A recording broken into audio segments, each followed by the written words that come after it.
সহজভাবে ভেন্ডি ভাজার একটা রেসিপি শেয়ার করব। নমস্কার বন্ধুরা, সীমাস কিচেনে আপনাদের স্বাগত। এই রেসিপির জন্য ভেন্ডিগুলোকে সবার আগে ধুয়ে তারপরে একটা শুকনো টাওয়েল দিয়ে মুছে নিয়েছি, তারপরে কেটে নিয়েছি আমি ছোট ছোট পিস করে। এবার প্যানে দিয়ে দেবো সর্ষের তেল। যে কোনো তেল আপনারা ইউজ করতে পারেন বন্ধুরা, আমি সর্ষের তেল দিয়ে করছি। এই তেলে দিয়ে করলে এটা টেস্টটা একটু ভালো হয়। এবার দিয়ে দেবো পেঁয়াজ, আগে থেকে কেটে রেখেছিলাম দুটো মিডিয়াম সাইজের পেঁয়াজ। পেঁয়াজটাকে কেটে একটু জল দিয়ে আমি 2 মিনিটের জন্য ভিজিয়ে রেখেছিলাম, তারপরে জলটা ফেলে পেঁয়াজটা দিয়ে দিয়েছি। 2 থেকে 3 মিনিট আমি নাড়িয়ে নেব পেঁয়াজটাকে। তারপরে দিয়ে দেবো ভিন্ডি দেওয়ার পরে আমি এবার লিডটা লাগিয়ে দেবো। 3 মিনিটের জন্য লিডটা লাগিয়ে দিয়েছি মিডিয়াম ফ্লেমে। 3 মিনিট পরে লিডটা সরিয়ে এবার নাড়তে হবে। এতে কি হবে বন্ধুরা, ভিন্ডিটা বেশ জুসি থাকবে ভেতরটা, ওই জন্য আমি লিডটা লাগিয়ে দিয়েছিলাম দেওয়ার সঙ্গে সঙ্গে। আর নরম থাকবে, মেন তো নরম থাকবে। এবার রসুন দিয়ে দিয়েছি, 3 থেকে 4 কোয়া রসুন, একটু মাঝখানটা একটু ফাঁকা করে দিয়েছি।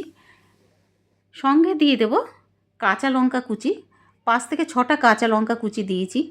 ঝালটা আপনাদের স্বাদ অনুযায়ী দেবেন বন্ধুরা। এবার আমি দিয়েছি হলদি পাউডার আর স্বাদ মতো নুন দিয়ে এবার 3 থেকে 4 মিনিট মিডিয়াম ফ্লেমে আমি এভাবে নাড়ব। বেসিক্যালি এটাকে ফ্রাই করব। 4 মিনিট পরে আমি আবার লিডটা লাগিয়ে দেব 2 মিনিটের জন্য মিডিয়াম ফ্লেমে।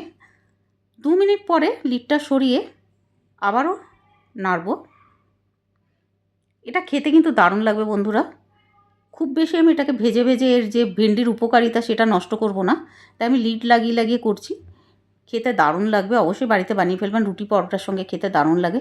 এবার আমি একটু নাড়ার পরে, মানে মিডিয়াম ফ্লেমে 2 থেকে 3 মিনিট আমি নেড়ে নেওয়ার পরে আবার লিডটা লাগিয়ে দেবো। লো ফ্লেমে এবার 5 মিনিটের জন্য লিডটা লাগিয়েছিলাম।